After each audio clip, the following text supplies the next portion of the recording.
All right, hello and good afternoon. It's Tuesday and it is time for the Bag Skate Radio Show. If you would like to follow us on Twitter, it's at the Bag Skate. And you can also subscribe to our YouTube channel if you like this podcast episode, the Bag Skate Hockey Show. Said we got a lot to talk about today. Yeah, a lot of news from Joel Quenneville's departure in Chicago to heck, even John Stevens getting fired in LA. So it just makes us beg the question: who's next? We'll get to that and a lot more here coming up on the Bag Skate. Now, Matt, we I don't know how you found out this morning. I found out on the radio.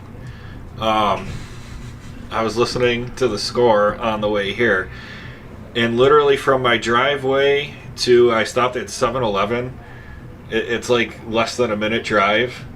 So I get in and they're talking football, and I come out of 7-Eleven and it's, oh, Joel Quenneville just got fired. And I stopped the car and I had to think for a while, and it's like, wow, this, you kind of got the sense it was coming for a while now, but just actually hearing it, actually seeing it happen, it's just definitely a wow moment.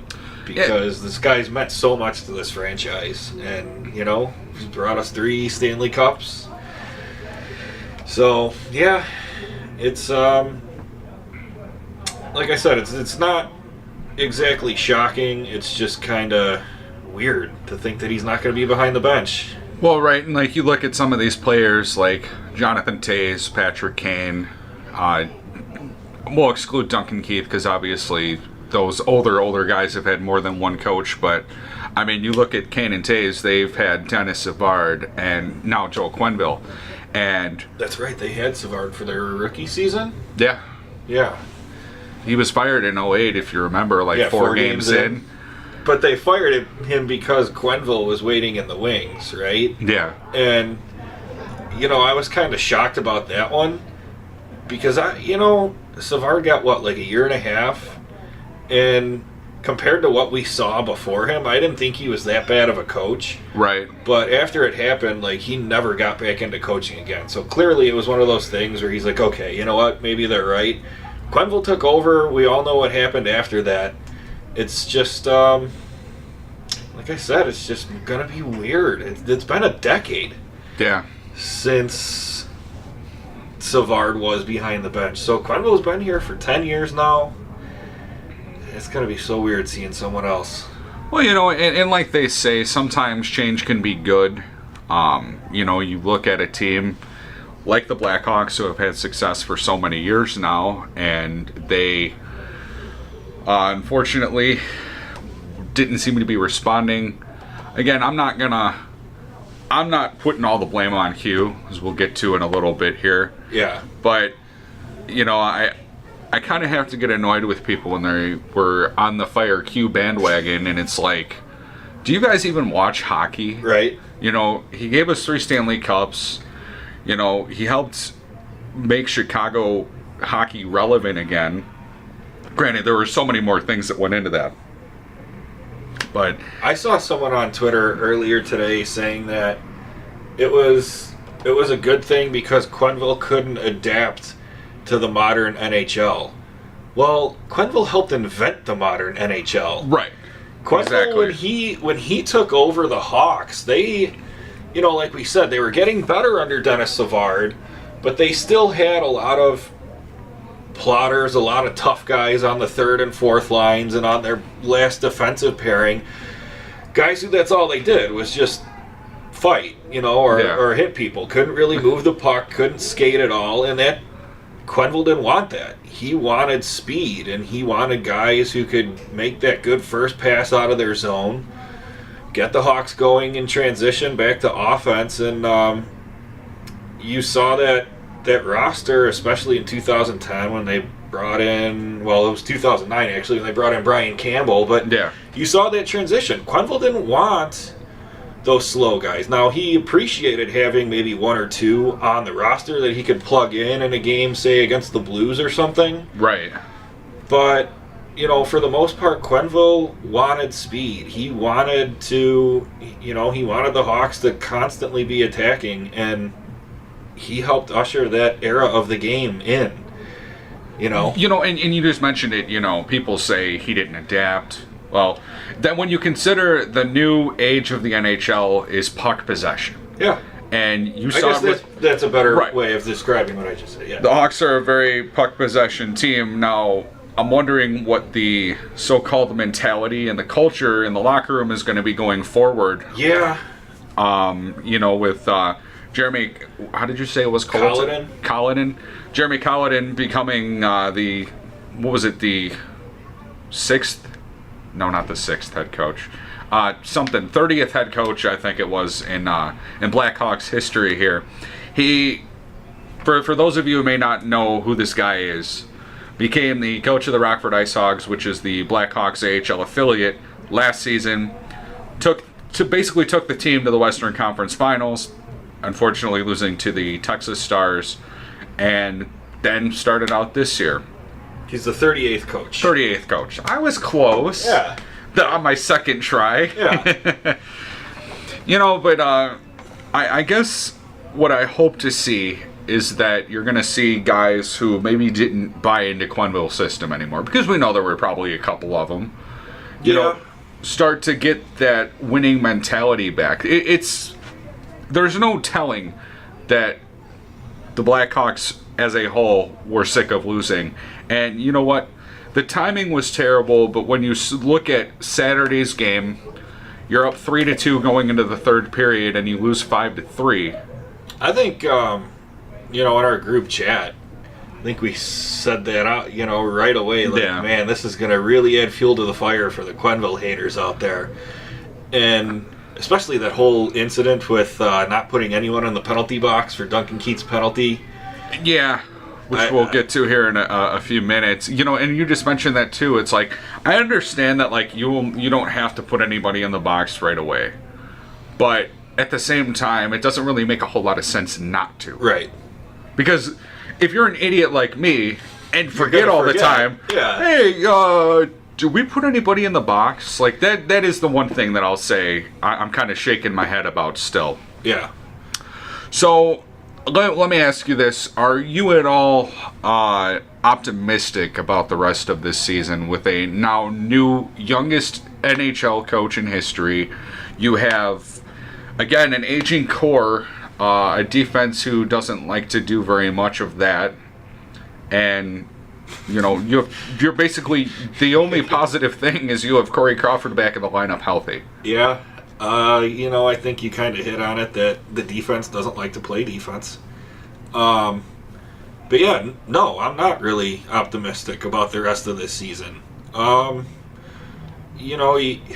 you said, that you thought this move was made with the idea that they were going to put some of the younger guys in the lineup, which, okay, that's fine. Are any of them going to perform well right away? I don't know.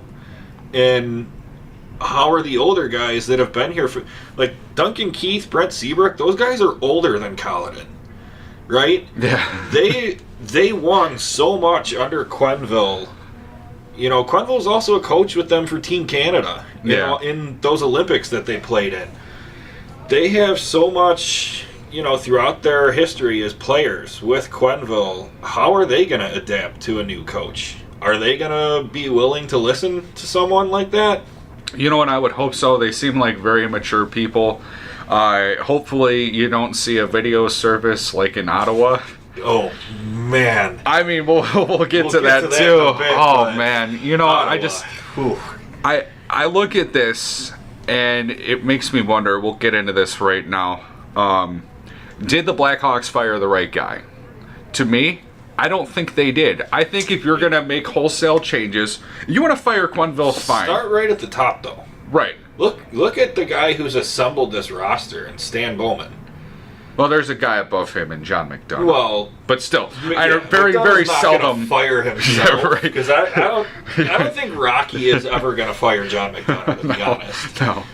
So, and McDonough seems like the the kind of guy that's like too stubborn to step aside, where right. You know, he's like, oh, maybe I don't have a good grasp on this anymore. Maybe I should let someone else. But no, I think John McDonough's fine. He's done so much to turn this franchise around, and he wants them to be a success. Yeah, he wants them to achieve their one goal every year, and if they don't, it like personally offends him that they don't. Wait, you mean lose by one goal? Because it seems like that's their new motto. Lose by one I'm goal. sorry. It just it pains me, and we can joke about this, obviously, being Blackhawks fans. But, you just touched on it. Stan Bowman, and I talked about this a little bit earlier on a radio show, that there are a lot of people who still think that this is Dale Talon's team. Now, Stan Bowman, I feel like, has taken this team and through crappy draft picks and terrible signings, driven it right into the ground. See, that's the thing that people don't talk about, because I feel like for a while there, after he became the general manager, he did make some good picks. He drafted Brandon Saad in the second round. He drafted Teuvo Teravainen. He drafted Andrew Shaw in the fifth round, and he played almost instantly. Yeah. So he found some guys, but it's tailed off the last couple of years. And I'm not going to bash him for trading away some top prospects and first-round draft picks the last couple of years, because they were still in their cup window. Yeah. They wanted to win a championship. That's what you have to do if you want to contend every year. Now it's starting to bite him in the ass, though, because now you see these veterans are getting older. Maybe they've lost a step or two, and there's no one in the system ready to come up and play at an elite level right now. Well, right. So now you're entering a period. Would you say it's a transition period, maybe? Oh, definitely. I'm going to go out on a limb, and I know I'm going to get a lot of hate and backlash for this. The championship window's closed. 110% closed. For sure. You look at teams like Pittsburgh, who, they won in 2009. They had a little bit of a downturn. They retooled. They won back-to-back Stanley Cups. Yeah. Now it's starting, but, from a standpoint of, you think of teams that have won it all in the past few years. And now, there it goes again. Now you're seeing teams have to sort of adapt. It's basically like an adapt or die type thing. And, it's... our lovely internet at this school. Oh, yes, absolutely.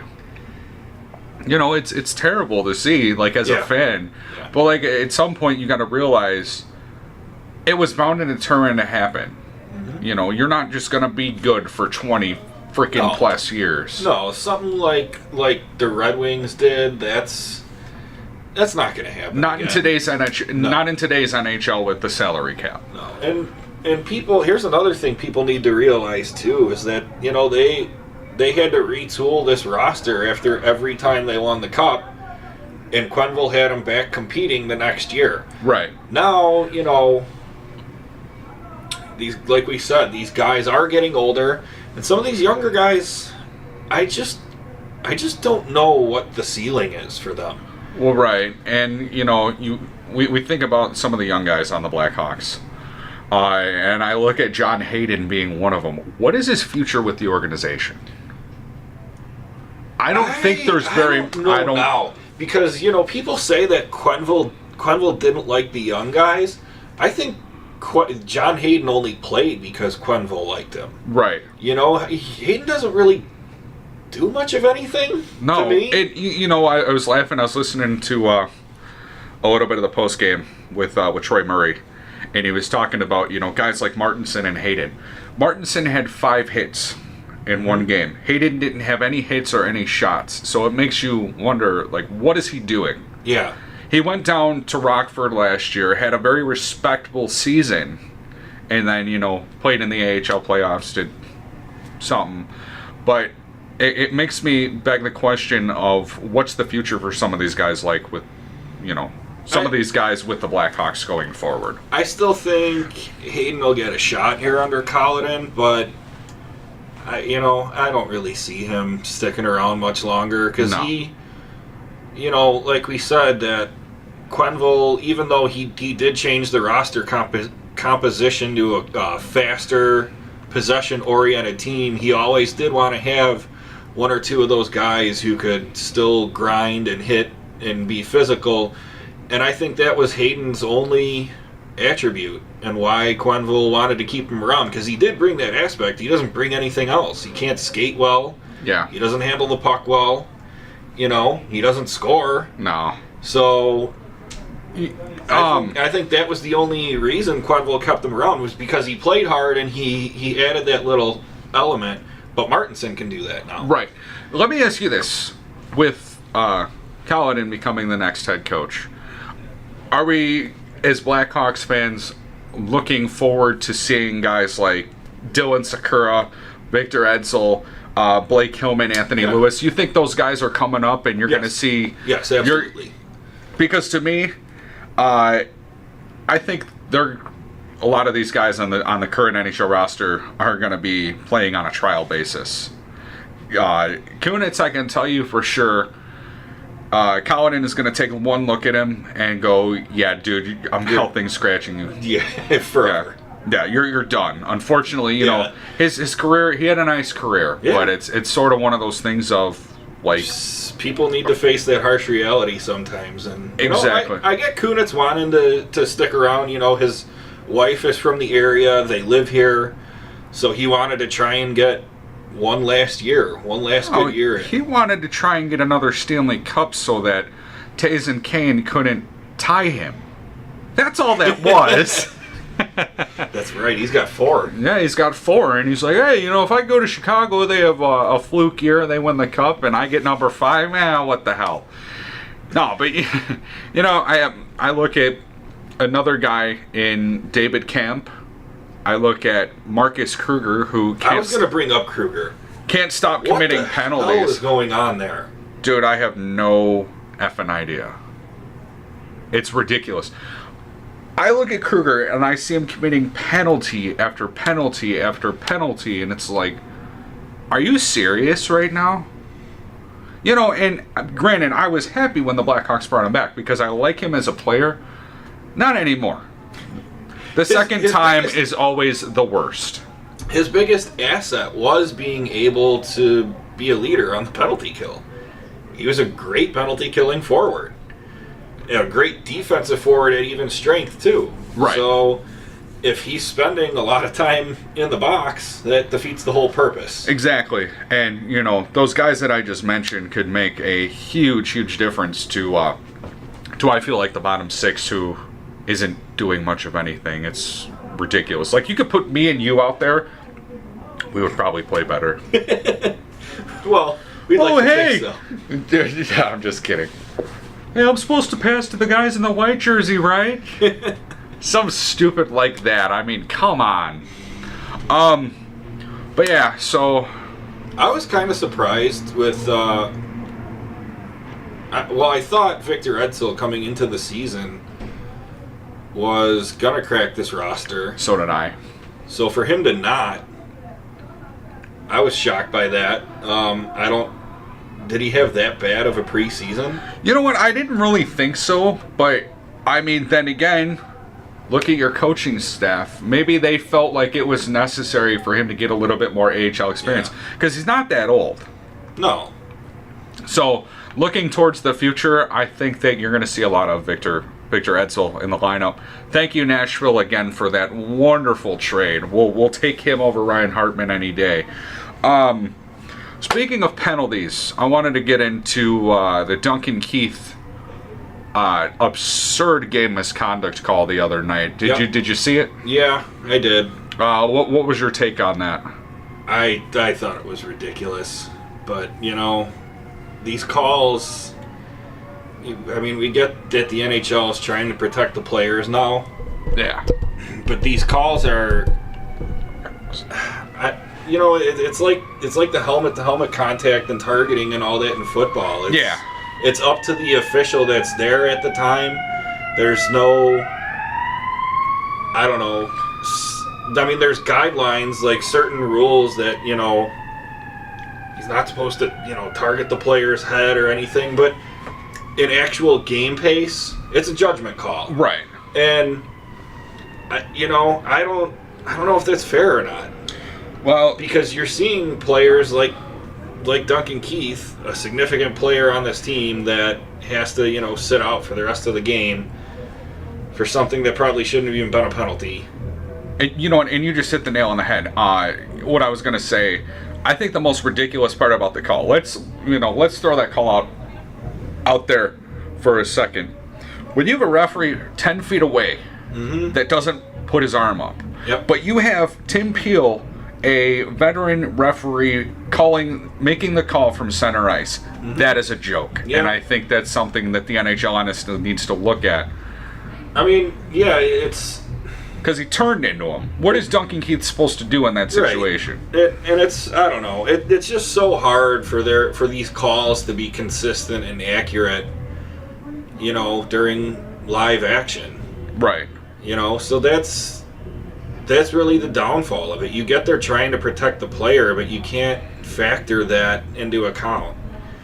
The fact that the officials are watching everything, or trying to watch everything else going on at the ice, and maybe they just happen to see this out of the corner of their eye and just think right away that's a penalty, even if it's not, Or sometimes you've seen guys not get called for hits a lot worse. Right. So... You gotta make that call, Howard. That's a bleeping elbow.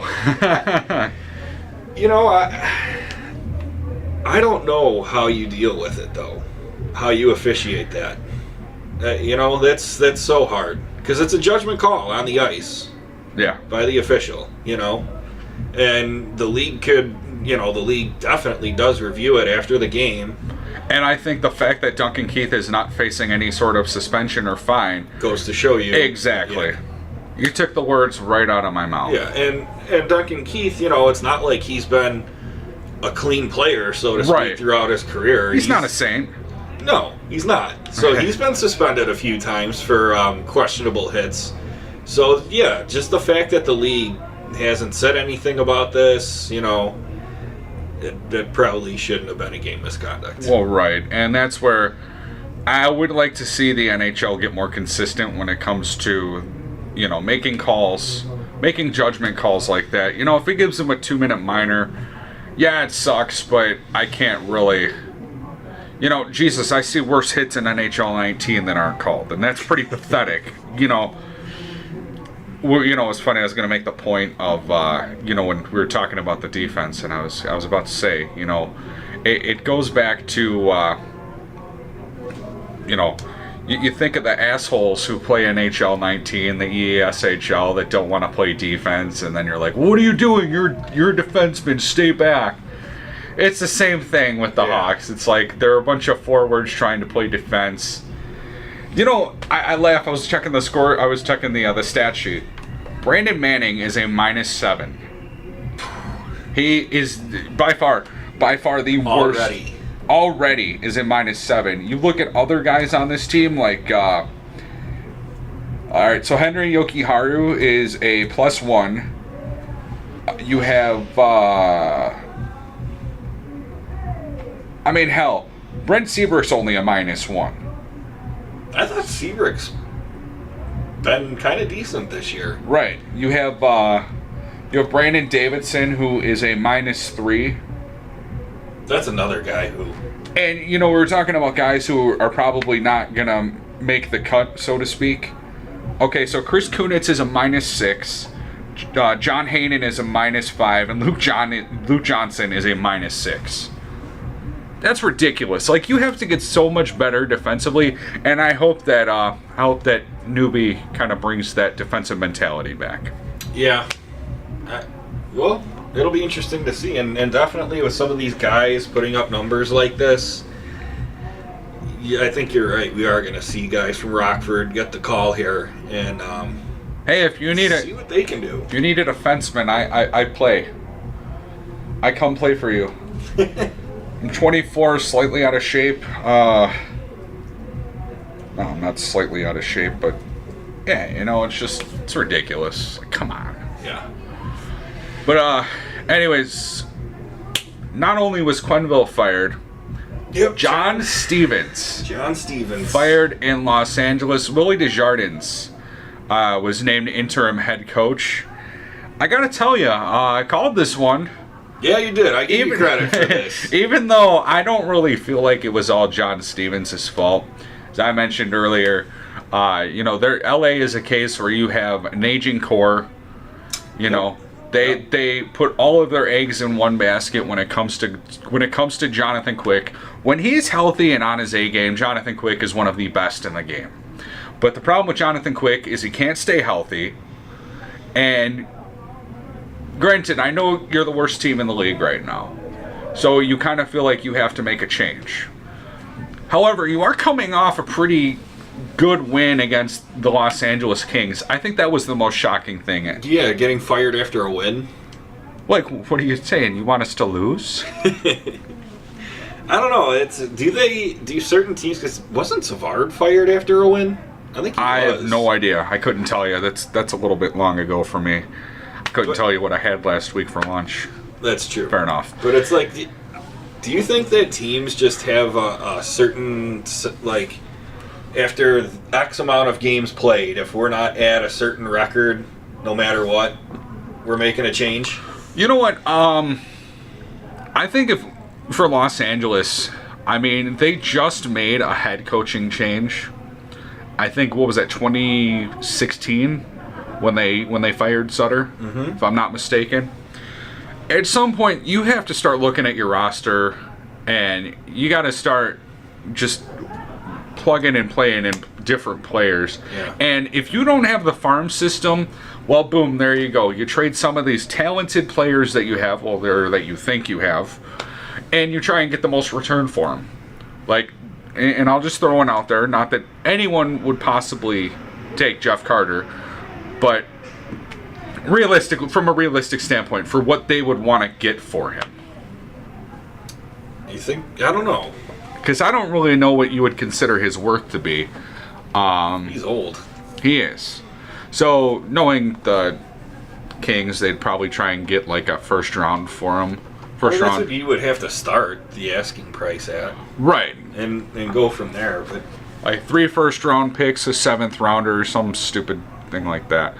I mean, yeah.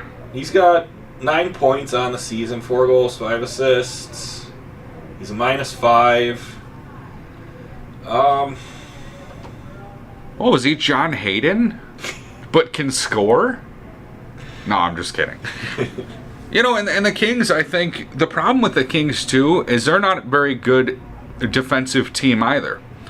Like, you see their lineup... Which is shocking, though, because they were every year. You think with freaking, Drew Doughty, Alec Martinez, Jake Muzzin, like, those are 3 pretty good defensemen. So the fact that you're not able to do anything defensively is kind of annoying, actually. There are guys who would kill to have, or teams that would kill to have these guys on their team. Mm-hmm. Yeah, Carter's 33. Wow. Yeah, right. Holy shnikes. So and I was going to say, I remember he was taken overall, the first overall draft pick for the Flyers.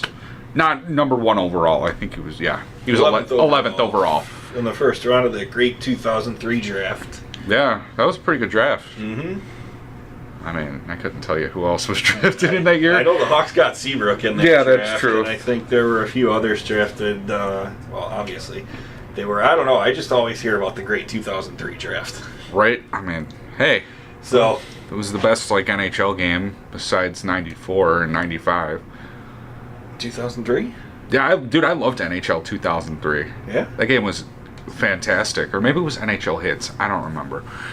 Anyways, point being, you look at this Kings lineup, and I see a lot of talent on this team. Now, if it's a matter of they were tuning their coach out because, they came out and said, we bear the blame here, and it's like, well, duh. Idiot. Like, no, really. You're kidding. You just got your head coach fired, and you're not going to take blame for it. Yeah, okay.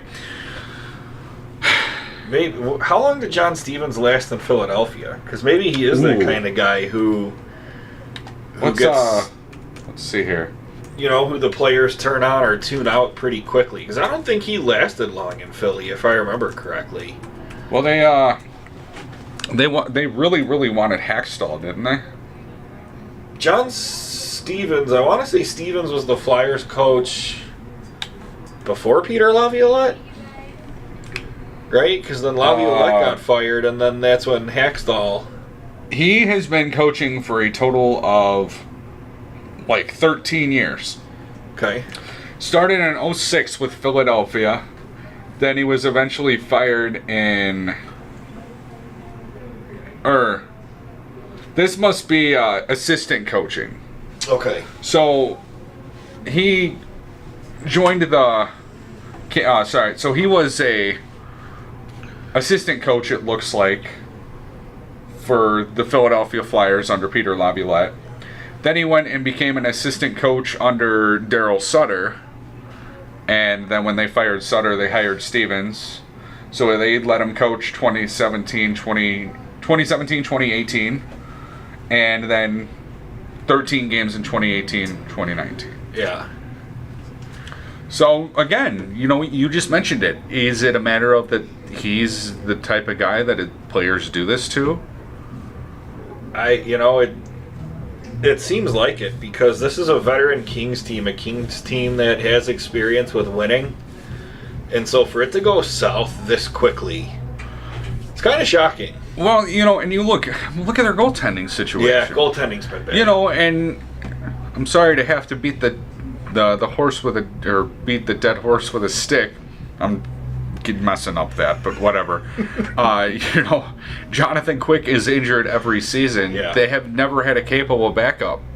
I mean, they did when they had Martin Jones, but they have Jack Campbell?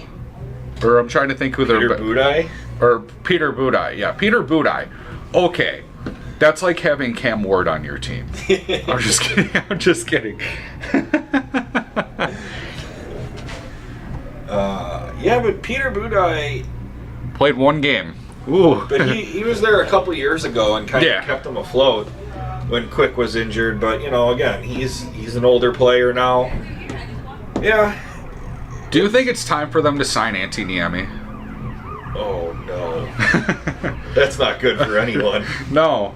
I mean, granted, Niemi, and that's the thing, I love debating this with Hawks fans. Niemi was good, but he was good because of the defense that the Blackhawks put in front of him. And the fact that he only faced 15 shots a game. Right. I mean, you look at different goalies for different teams throughout the years. When the Blackhawks had Hobby Bullen, and that's even a hard name to throw into that mix. But you look at the Predators have always had Rene. Mm-hmm. The Rangers have always had Lundqvist. Mm-hmm. The Islanders. Did they go from Mike Richter to Lundqvist? I believe so. That's actually a hell of a transition, right? The Canadians with Patrick Waugh to now having Carey Price. I mean, there hasn't been a lot of movement for some of these teams with goaltending because they haven't had to do it. Now you're sort of seeing, I think, and that's what I think the LA Kings mentality on this has to change. I mean, not to mention, in 4 games, he's 0-3-1 with an .845 save percentage and a 4.5 goals against average. Yep. Oh my goodness. Do you think it's time for them to just blow it up and rebuild? Dude, it's been time. Yeah. I mean, I hate to have to be the bearer of bad news here, but when your best scorer is Ilya Kovalchuk, that's a problem. Yeah. That certainly is. Drew Doughty's second on the team in points now. Granted, Doughty's a very good offensive defenseman. Right. But he's also a -5, let's be honest. Yeah, and you need more out of your forwards for sure. Dustin Brown, well, he played 3 games. He was injured with that broken finger. Yep. But there's a lot of these guys who sort of need to step it up. So, with Stevens and Quenneville, who in your eyes is next?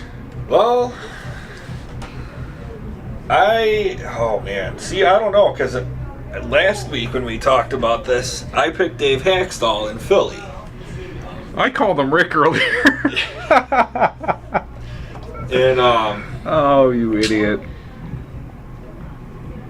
I don't know. Just from when we were talking about this earlier, you kind of get the sense now it might actually be Mike Yeo in St. Louis. I think after the Quenneville firing, I think that, and I will be the most. I just want to point this out. I will be the most fucking pissed off person in the world if Quenneville goes to St. Louis. I will be pissed as all hell. I've had a couple of other people text me that as well. That watch Quenneville's going right back to the Blues. You know what? Although, because I mean, it's possible, not this year obviously, if Quenneville would want to take the rest of the year off, see where Colorado finishes. And maybe see, because I believe Quenneville broke into the league coaching with Colorado, if I'm not mistaken. As an assistant, yeah. And he was the head coach there for, I think, like 2 or 3 years after he left St. Louis. Yeah, because he said that Taze was, like, freaking fantastic, like, after Taze's first NHL game, if you remember. Yeah, because when he scored that goal. Scored that goal, and Quenneville was their coach, right? Yeah. He's like, well, he's like, yeah, you know, we're over there on the bench and saying, wow, this guy's going to be fantastic. Yeah. Are we at all sold on Rick Tosche not being on the hot seat? Are you thinking he's safe for right now or for the rest of the season with how pretty well Arizona's played? Or, I mean, they already have more wins than they already have more wins than they did last year. Yeah, I think I'm kidding when I say that, obviously. No, I know they got off to such a horrible start last year. No, I think he's safe. I think the Coyotes are obviously playing much better, and you know they're starting to turn things around. They're 7-6 right now. I mean, I think a lot of that has to go. Record, but they're headed in the right direction. And I think a lot of that plays into how well Antti-Ranta's been. Yep. You know, showing now that he can be, you know, a dependable starter, which is just really nice to see for, you know, a guy who was a former Blackhawk. Gotta love it, because I used to be one of Antti-Ranta's biggest fans, and then every time we play him, I'm like, ah, crap, we're gonna lose. Yeah, I liked Ranta. He's what? 5-4, 2.10 goals against average, 929 save percentage. Yeah, he's a pretty solid goaltender for them, and they've got some scoring now. They have some players, some young players coming up. So, oh, definitely. You know, you're seeing a lot of it from Clayton Keller. I mean, he hasn't really played that much, but Galchenyuk, Kevin Connaughton, Dylan Strome, Kristen Fisher, and Nick Cousins. I mean, you're seeing a lot of these guys, and not even to mention Blackhawks legend Vinny Hinostroza. You're seeing a lot of these guys being able to sort of move the puck well. And also, they're my favorite team to play with in NHL 19. Really? Dude, they got speed. Yeah. I'm shocked, but like every time I play with Arizona, like for example, dude, I was laughing. I was playing last weekend, and I was down like 6-4 with 7 minutes left.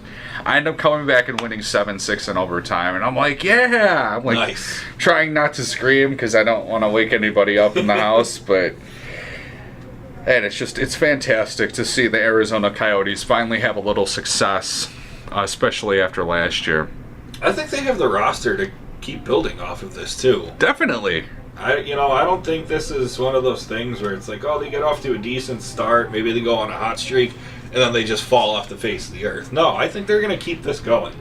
So, I think Rick Tocchet's safe. Okay, fair enough. I think. But you're thinking Mike Yeo for sure? I think, yeah. What about Gerard Gallant?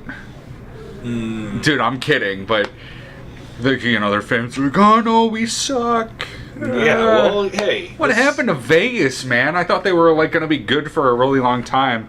I'm telling you, man, they're freaking below the Blackhawks, for crying out loud. And we had more questions than them at the start of the season. I can't say that I didn't see this coming. Because I did see it coming. Oh, with Vegas? Because it's their second year? Yeah. It's a sophomore slump. Last year was just absolutely ridiculous. I don't even think it's a sophomore slump. I just think so many things went right for them last year that's how they got in the position they were in. And, you know, they built that confidence and that chemistry, especially with what happened in Vegas prior to the season starting. You know, it gave them something to rally around as a team and as a community. And, you know, granted, I haven't seen a game there, but I hear it's just sick being in that building for a game. Sickening. That crappy entertainment value they think they have. Jesus Christ. It's terrible. No, I'm just kidding. But I think it's pretty cool. Yeah, I mean, it's not surprising to me, though, to see them take a step back this year. This is more along the lines of what I expected, you know, for them last year. So I think it's just such a shock now, and people in Vegas are going to be freaking out because one year they made it to the Stanley Cup, and now our team sucks this year. Like, there goes the bandwagon. Guys, this is what you're supposed to go through. Exactly. When you're building a franchise. You don't get to have freaking success every single year. Yep. If you think that's the case, you're not a hockey fan, and you should seriously, like, can you imagine what it's going to be like when Seattle comes into the league? Oh my God. Maybe Quenneville can coach them. Oh, maybe. Maybe. Didn't they just hire a COO yesterday or something? I think so. I'm not sure. I don't know. Yeah. All right. Speaking of NHL 19, I'm not sure if you saw these Digital 6 jerseys that they came out with. The Digital 6? Oh, yes, I did. Look at these. Look at these. Okay, first of all, here we go. 1, 2, 3. Jamaica, we have a hockey team. What the hell is this? Like, I don't know. I feel like we're smoking the ganja and listening to Bob Marley when they make these jerseys. This is straight out of Cool Runnings. I feel like the Red Wings uniform looks like an actual uniform. They didn't even try. And but like all the other ones, this B kind of looks like a basketball, actually. I like Toronto's. Like, I think that looks pretty cool. Yeah, that's decent. The Rangers one is decent. The Canadians one, the Canadians one is kind of blah. But I mean, it looks like I think it looks like a Canadian flag. A French flag. Well, yeah. I mean, it's French Canada. Yeah. Well, what the hell is this? It looks like a cross. For those of you who want to see what we're talking about here, it looks like it's a cross between a Christmas tree and the Jamaican flag. That's not good. Like, and I loved scrolling through Twitter yesterday. Maybe Quenneville said this was a good idea, but like, this jersey looked good. Thank God these are not available in stores. Oh my God! Wait. Quenneville said he thought those looked good. Yeah, that's probably why I got fired. Yeah. No, I'm just kidding. You know, what the hell is this? What is it for? You could play NHL 19 with that jersey. These aren't jerseys that are coming out in real life. Thank God. Thank God. Oh my God! No one would buy that. You would have to be an idiot. Yeah. They'd probably sell them for like $500. But this goes back to Adidas, and granted, because they had help from Adidas to create these jerseys. Adidas sucks at making hockey jerseys. Stick to your crappy soccer jerseys and your basketball. No, Nike makes basketball, don't they? Or is it Reebok? I don't know. Okay, I don't care. Doesn't matter. Doesn't matter. The fact is, Adidas should go back to Nike or Reebok. I can't talk today. I'm sorry. I'm getting everything mixed up here. I like the Reebok jerseys. I love the Reebok jerseys. Like this would be cool if it didn't have the top. Oh, yeah, exactly. I have a halo around my head here, you know, around my aging and balding head. So my aunt, she's a big Hawks fan, and last year she wrote a letter to the Hawks saying that their jerseys look like they're pilgrims, and John McDonough actually called her to talk about their jerseys and what she didn't like about them. So that's awesome. So yeah, there's that little story. That's funny. Mm-hmm. You're making me spill pop all over myself. Happy Thanksgiving, pilgrims. You should wear this to Thanksgiving. Yeah, right? Oh, man. Yeah, not a good look for the Reebok jerseys, though. I don't own one. I don't know if I ever will. I can't say I blame you. I just wanted a Duncan Keith jersey. Well, I need Brent Seabrook now. hey, give me Liberty. Or give me Seabrook. That was so funny when we were talking about that the other day. Yeah, I think it's ridiculous. Like, I might laugh because like I got so many people to laugh with that comment on Facebook. And I was like, here we go, 1, 2, 3, Jamaica, we have a hockey team. Like, it just, I don't know.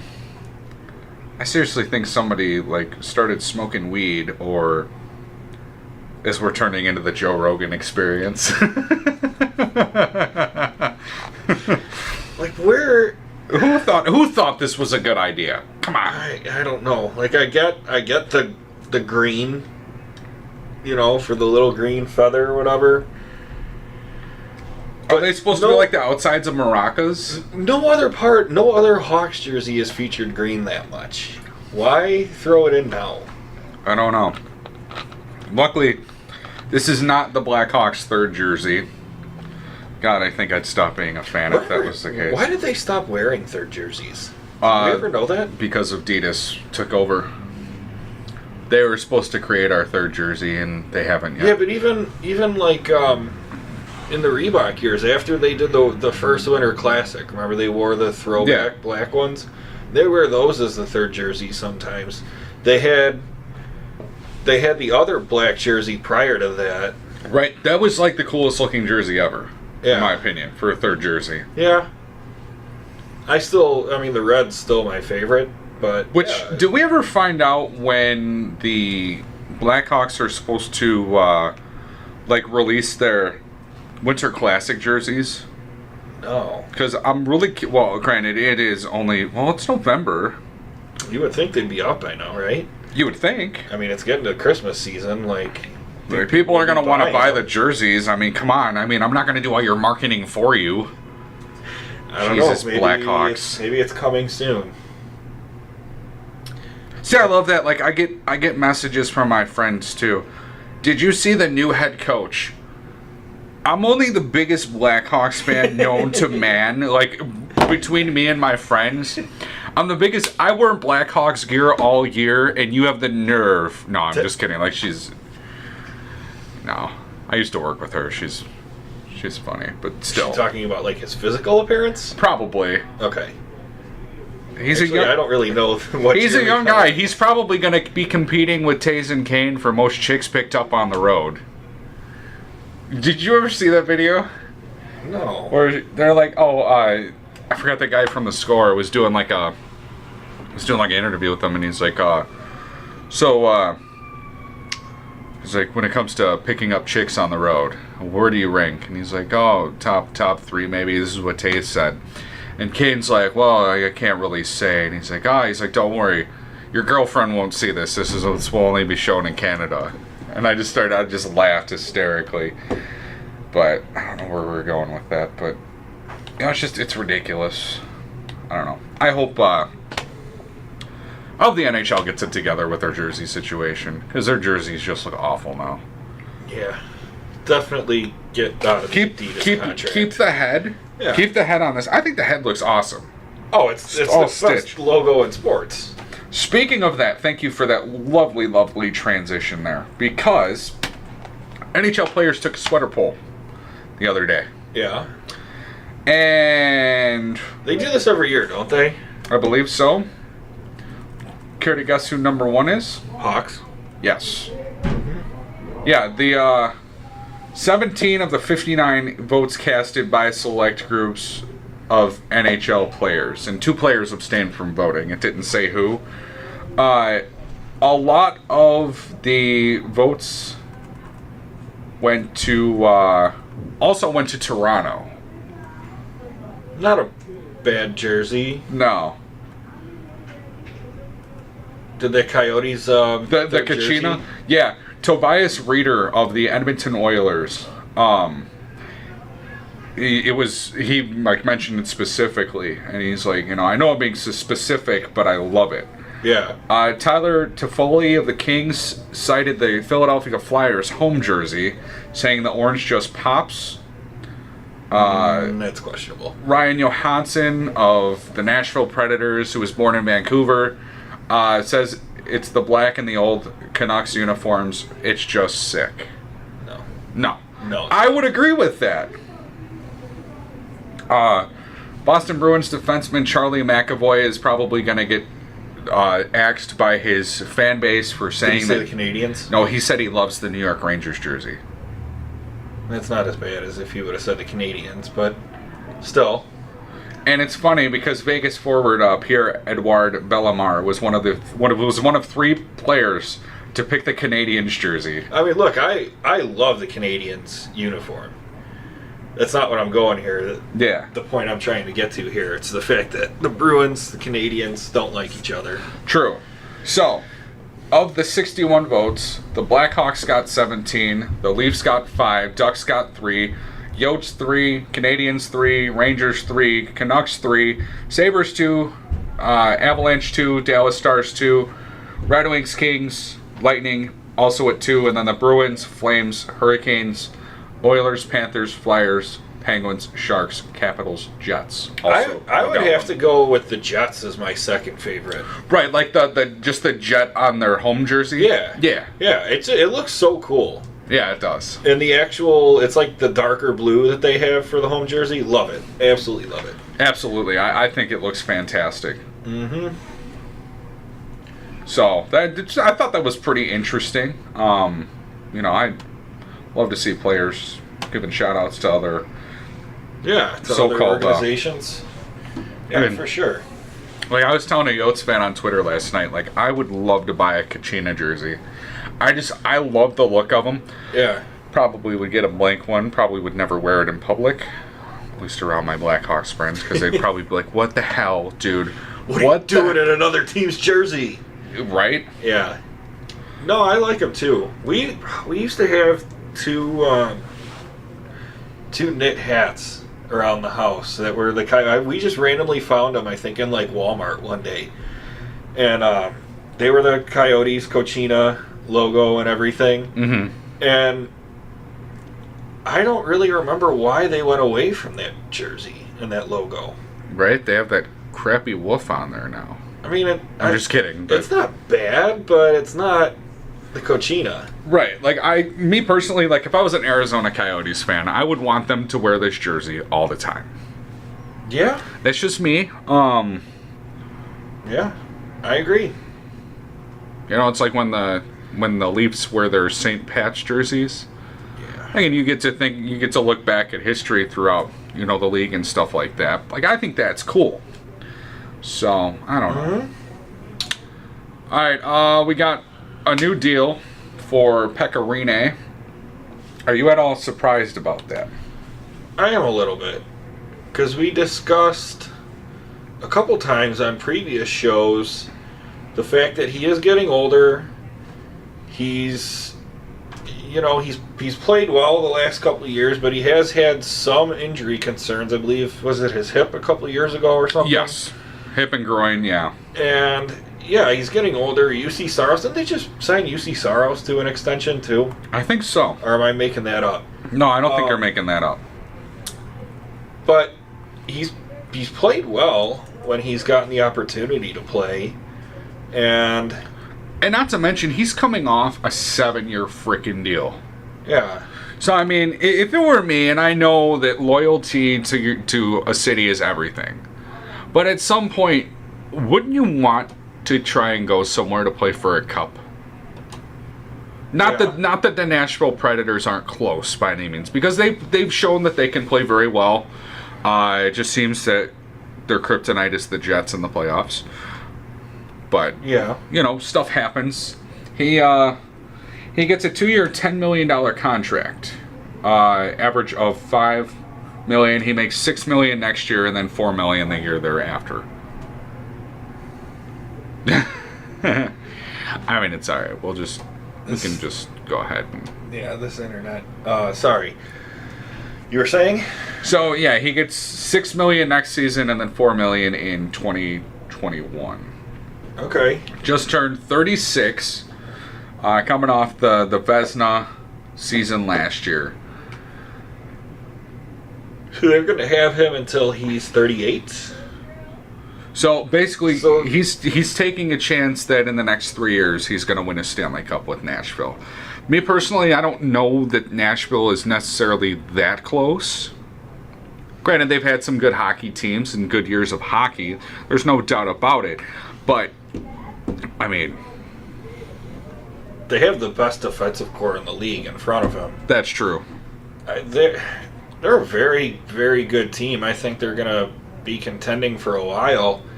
It's just, is he going to be able to perform at the same level? And that's also a good point. You know? Yeah. He is getting older. He's going to be in his upper 30s now. So, who knows? Maybe he will. But I just found it weird because you see Saros, I thought that was going to be the succession plan. That once Rene's contract was up, then Saros would take over as the starter. Oh, yeah. Maybe they split starts. I don't know. What is this, 2013? I mean, you need 2 solid goalies if you want to compete, But, yeah, I don't know. That's interesting to me. All right, we'll get to the Senators in a second here. Oh, I can't wait. What do you think of Jason Spezza taking a pay cut? That he's willing to take a pay cut, rather, to stay with the Dallas Stars. If that doesn't say loyalty to a below-average hockey team, I don't know what does. And I'm not trying to throw shade right now. I'm just being honest. All right, the Dallas Stars have some very good players on their team. They've never been able to put it all together. No. I mean, but who else has Spezza played for? The Senators? Ottawa. So where is he going to go back to Ottawa?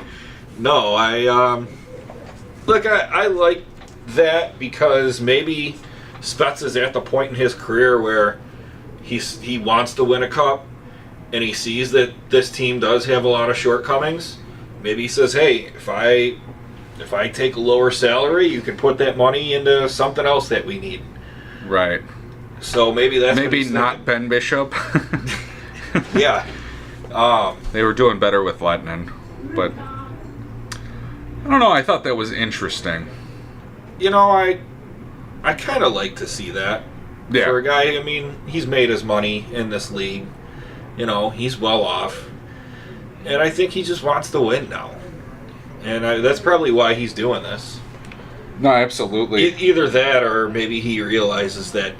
what are his numbers on the year? Because maybe he realizes that... 10 points in 13 games. Yeah, and you know what? That's where maybe this comes into, is that you went from having... what was it? Never mind, I won't say that. Not Ken Hitchcock, the guy before Ken Hitchcock. I'm trying to think of the dude's name. Oh, Lindy Ruff. Lindy Ruff. Yeah. So you go, and I don't know how... Yeah, he would have been in past 4 years. So Spezza's had Lindy Ruff, Humpty Dumpty, Ken Hitchcock. What? And now Jim Montgomery.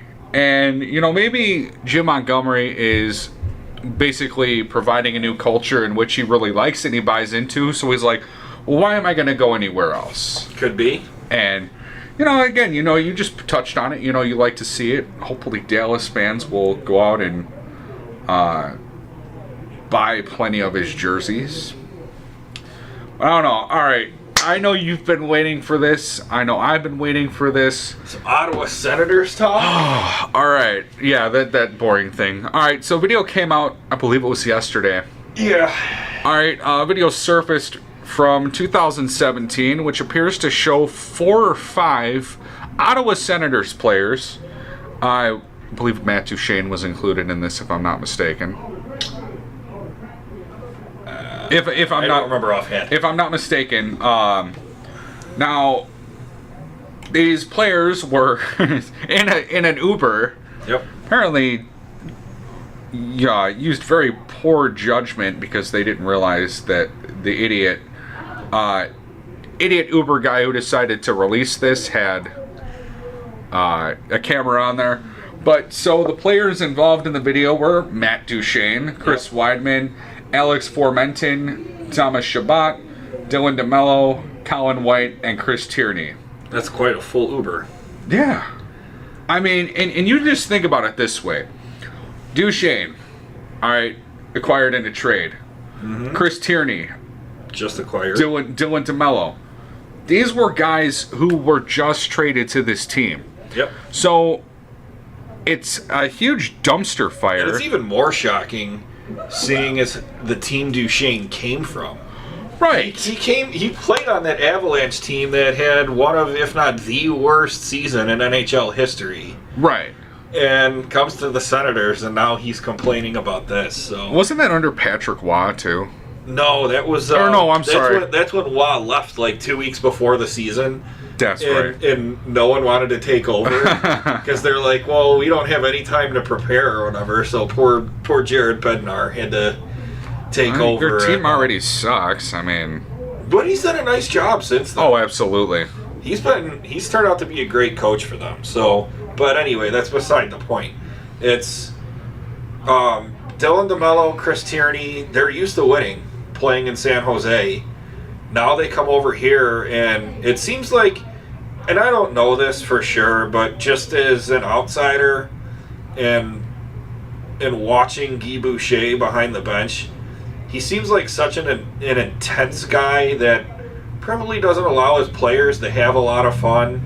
Right. So I don't know if they're they really... play Fortnite. Well, okay. All right. Well, there goes that argument then.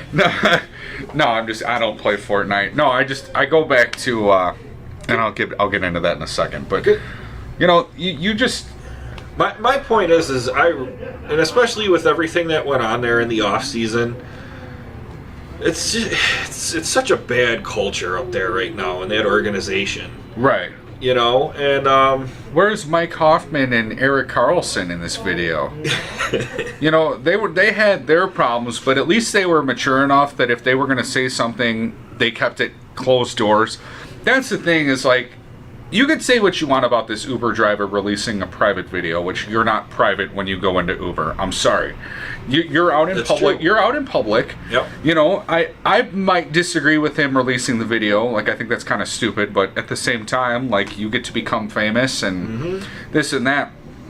No, to me, if you're gonna do that, organize a team meeting, for crying out loud. Yeah. Okay. No coaches. You say, hey, come to my house 8:00. We got some stuff we need to talk about. We'll just have a group bitch fest and just exactly get it all out. Yeah. Oh man, that's funny. But like I've seen on Twitter from a lot of former players that they're like, you know what, this shit happens all the time. And it's equivalent to any of us bitching about our boss. I don't do that. I love my boss. Okay. I love my boss. No, I'm just kidding. No, I've bitched about people I've worked for in the past. I'm not saying I'm a fucking saint here. Yeah. As we just became Barstool. I mean, you even complain about your friends and all that, sometimes. Right. You're just smart enough to do it where you're not on video. Right. So this stuff happens, and I'm sure coaches have said stuff about players too in meetings. I saw a tweet that said that, like, the coaches are acting like they haven't ever ripped anybody behind closed doors. Yeah, where's the fucking video then? You can't honestly tell me. Like, I know what happens, but at the same time, it's like, we're not stupid enough to put it on video, dumbass. Yep. That's where, like, it's kind of sad to see it happen again. Something happen again to the Ottawa Senators, but they bring this shit on themselves. They do. Hey, they're a team, though. They're a team. So how are you feeling about the season? We're a team. We're a team. It's like, give me a break, dude. Come on. Yeah. It's, as an outsider, it's just entertaining. And then the way they handle it, where they're not going to discipline anybody for it, it's like, come on. Like, if I'm Guy Boucher, I'm calling these guys into my office one by one. Got a problem? Have a shot. Let's talk about it. Yeah. I mean, let's get it out. This isn't Blue Mountain State by any means, but still. And that's maybe where the Ottawa Senators as a whole need to do, like, team building activities. Like, find a way to get trust back within your team. Yeah. Because that's one of the biggest things when you think about team chemistry. Dude, if I don't trust you, whether it's off the ice or on the ice, we have nothing. Yeah. That was probably the most... Never mind. But yeah, you know... I get what you're saying. Yeah, it's just like, come on. Yeah. Give me a break. And, you know... You have to be comfortable out there playing with these people. Oh, these people. With their teammates. I'm just kidding. What do you mean, you people? Did you ever see Tropic Thunder? Yeah. What do you mean, you people? You just went full blank. You should never go full blank. Yeah. But yeah, it's just... I don't know. You know, it's funny, Mark Stone coming out and saying we don't want negative stuff surrounding our team. This is a hiccup. But I think guys have made a great effort to repair relationships. This is only going to make our team stronger going forward. Okay. Not to mention... what else is he going to say, though? Exactly. I mean, that'd be hilarious if he just came out and he's like, you know what? This is going to completely tear our team apart. We suck. We're going to go right down the shitter from here on out. Well, you know what makes me laugh is that they came out with an article that said the Senators knew of the Uber video before it went public. That's interesting. Yeah, apparently it was players taking numerous jabs at assistant coach Martin Raymond. Yeah, have you heard any of the comments? I have. Yeah. I haven't paid attention in 3 weeks. Yeah. They never change anything on the penalty kill. Yeah, it'd just be like, oh, just answer his question with da-da-da, and I just started laughing. Like, I can't even remember what it said. Who was it that was saying, like, he doesn't even break anything down. He just describes what's going on the screen. Yeah, and then he gives you a fucking quiz, and it's like, I just laugh. Yeah. Oh, it just makes me laugh. Like, I feel bad for this assistant coach, though. Because, like, you know damn well the dude is probably trying his best. Yeah. He's probably a little bit overwhelmed with the extremely shitty hockey team that he has to be an assistant coach for. Granted, he's just happy to be there because it's a job. But once it gets out there, though, and you hear some of those comments, like, it's going to be hard for him to find another job. Right? Which is the unfortunate thing, but, like, if you're hearing that from players that they don't pay attention to him and he doesn't do a good job explaining what they're watching in video sessions, it's going to be so hard for someone to want to hire him. That's where if I'm Martin Raymond and I'm going to look for a job. So what did you think of Matt Duchene's comments? Guy's an asshole. Next question. Right. Okay, what about Chris Tierney? I don't like him either. Next question. You know, it's like, have some maturity. Like, I understand that they're professional hockey players. You got to unwind sometimes. I get it. Yeah. But you got to be mature about this stuff. Like, you're getting paid millions of dollars to play fucking hockey. Right. I would love to be in that spot, and I'm sorry I keep swearing so much, but... Podcast, who cares? I know. Who gives a shit?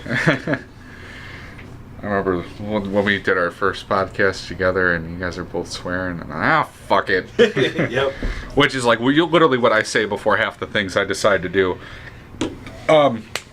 Real quick here, we're going to get into a couple more things. Did you see last night on Hockey Fights Cancer Night, Brian Boyle got his first career hat trick. Was that? You know what? I was watching the video, and I got tears. Yeah. Now, Brian Boyle is a guy who, he really frustrated me the first part of his career, because he's a guy that's obviously talented enough to be in the lineup every day of any team he's on. But he's a guy who I always thought, like, for how big he is, he doesn't really throw his body around. He doesn't play that physical game like he should. And he's not really a big goal scorer. No. So, you know, I always kind of thought, like, he kind of reminded me of Eric Daze.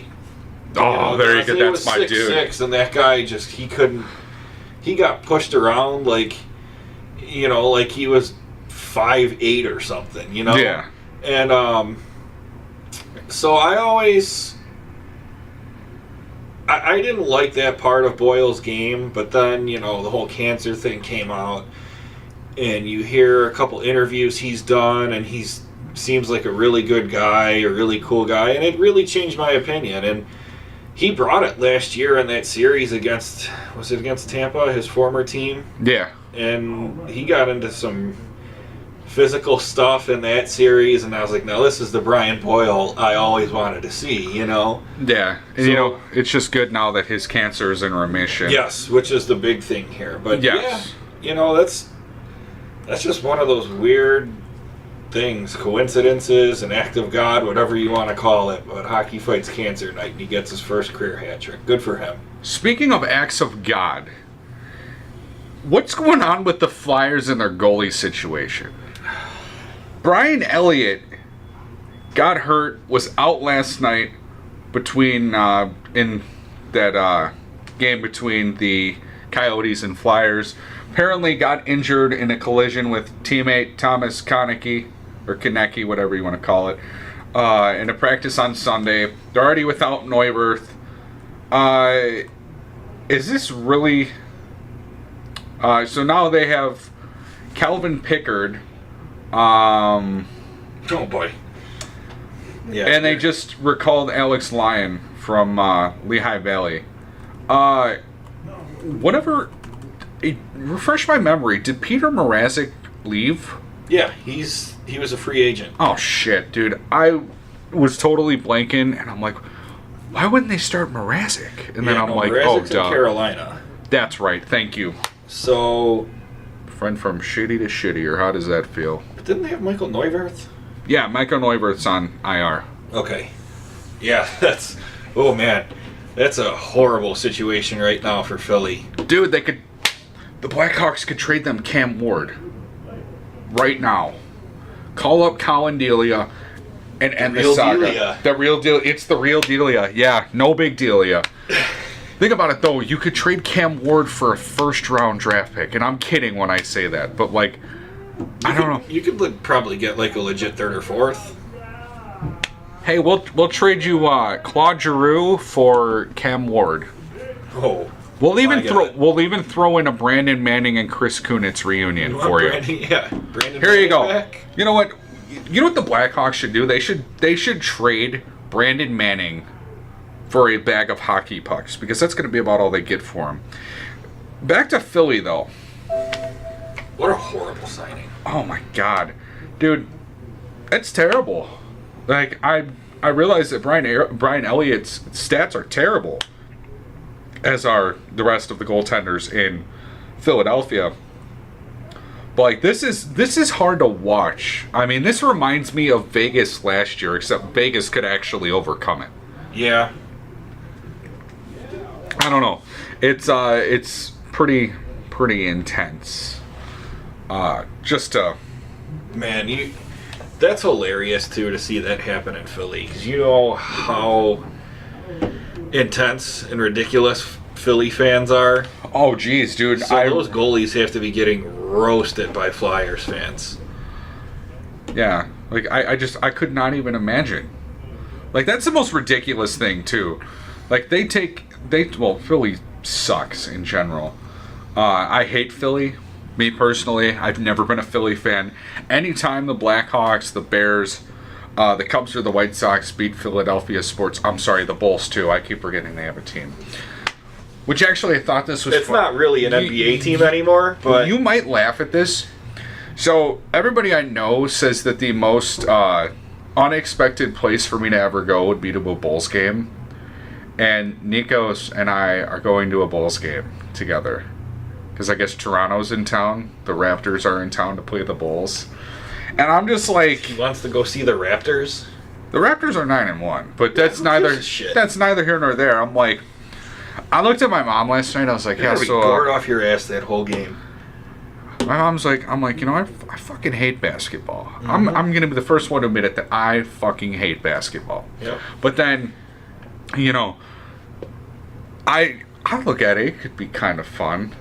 I could troll Bulls fans by wearing my Hawks gear and then making a sign that says I thought the Hawks were here tonight. Just something stupid like that. Yeah. But yeah, is there anything else you want to talk about? Off the top of my head, no, not really. Did you want to touch on the Brad Marchand embellishment? Yeah. So here's what happened if you didn't hear about it. Boston is playing Nashville.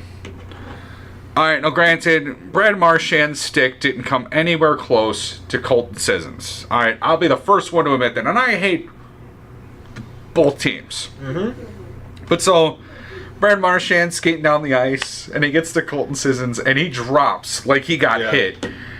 And I laugh, like, I hate Brad Marchand, but, like, it's funny. Yep. You know, and I don't know, it's the most ridiculous thing I've ever seen.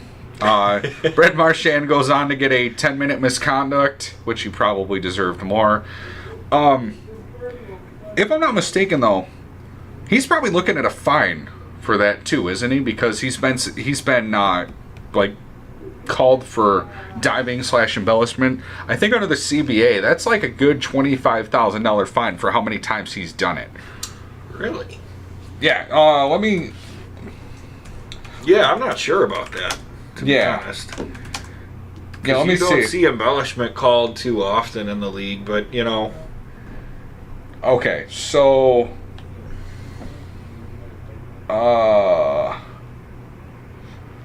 Apparently, I just googled diving for fines and embellishment. Oh, that's Wikipedia, but hold on, I'll find it.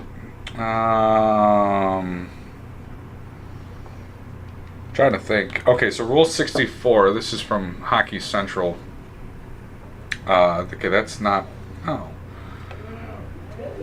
All right. So basically, here's what happens. Regardless if a minor penalty for diving/embellishment is called, hockey operators will review game videos and assess fines to players and or goalkeepers who dive or embellish a fall or a reaction or a feign injury. See also Rule 28, supplementary discipline.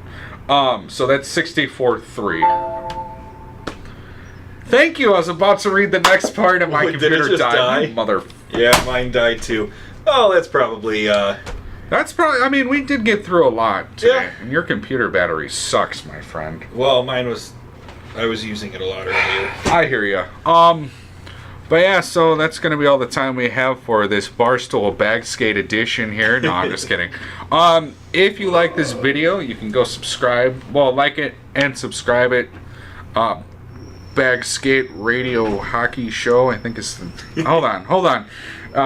We'll get it out here. Bag Skate Official. The Bag Skate Official, some bullshit like that. I don't even know. The Bag Skate Hockey Show. We don't even know our own Twitter handle. Well, I'm sorry. Nikos does all this. All right, so at the Bag Skate. Yeah, just at the Bag Skate on Twitter, or you can subscribe to our YouTube page. I have a hard trouble getting that word out too. The Bag Skate Hockey Show. You're gonna see a red whatever the hell with the Bag Skate written on it. So like we said, if you like this, please like and subscribe. I'm James Hicks III. You can follow me at JDHicks88, and you can follow my good friend Matt Maliska here at Maliska52. That's. I just realized I should probably spell this out for people.